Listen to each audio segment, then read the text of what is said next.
welcome to day 2 of our Vacation Bible School video training.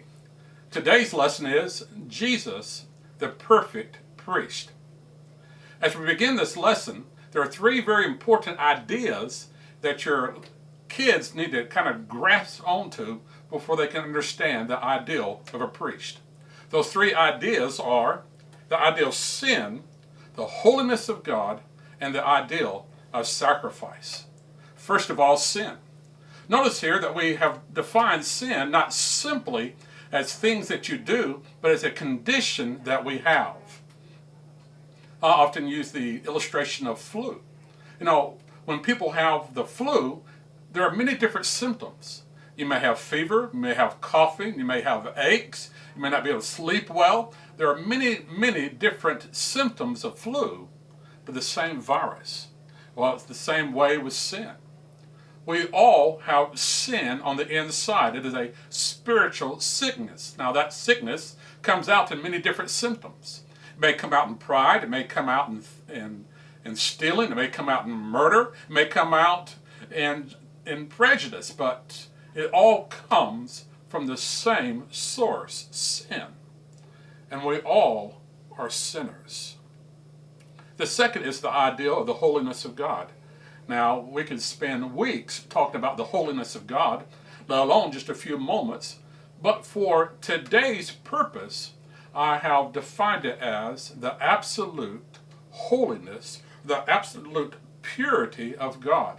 That God is so pure, he cannot even look upon sin, and that when he sees sin, because of his holiness, he must judge it. And thirdly is the ideal of sacrifice. A sacrifice is an offering given to God.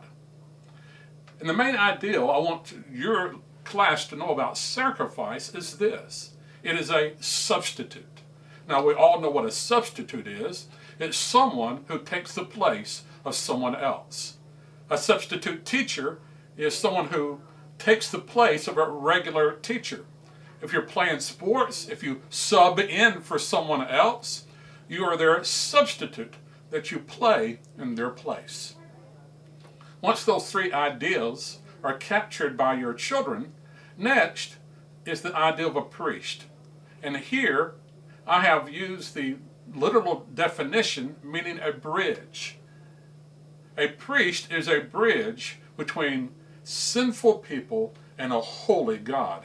And there's a small illustration here that your children can understand what it means to bridge 2 points.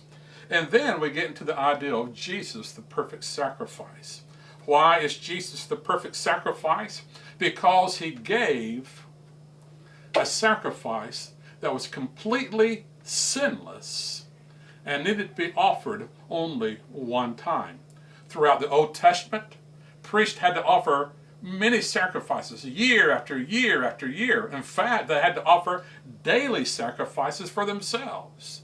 But because Jesus was sinless, his life was the sacrifice for all sins, one time.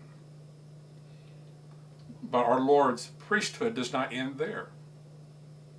He is also the priest who continues to intercede for us.